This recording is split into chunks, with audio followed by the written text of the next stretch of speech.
Next question, question number 13, ये EMI से related है। ओके, तो इसे एक डायग्राम की हेल्प से हम और अच्छे से समझेंगे।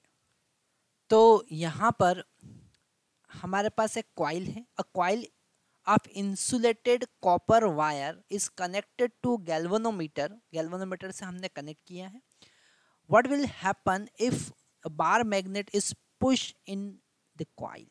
Okay, that is the Faraday law of electromagnetic induction and Faraday's experiment.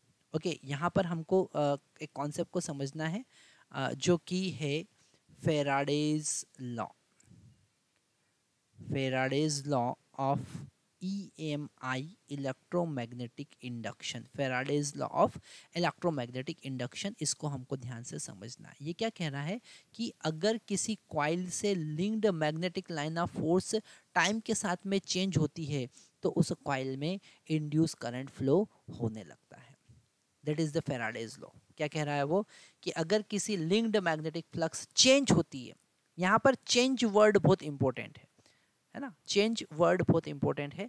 First case अगर हम देखें कि पुश इनटू द कॉइल, अगर उस कॉइल के अंदर हम मैग्नेट को ला रहे हैं तो magnetic line of force change हो रही है तो EMF इंड्यूस होगा। हम लिखेंगे गैल्वेनोमीटर डिफ्लेक्शन शो करेगा। ऐसा लिखा, hence the needle of the galvanometer show momentary deflection in a particular direction.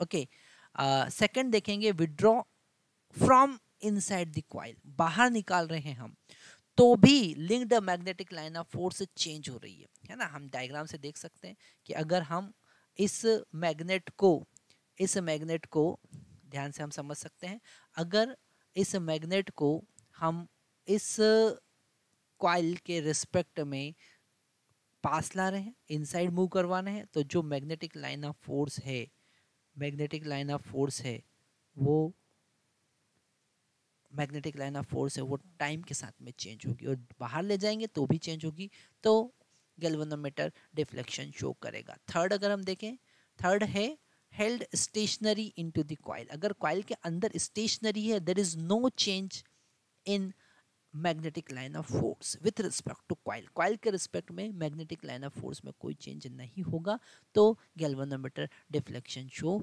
नहीं करेगा। तो गैल्वेनोमीटर में कोई डिफ्लेक्शन नहीं।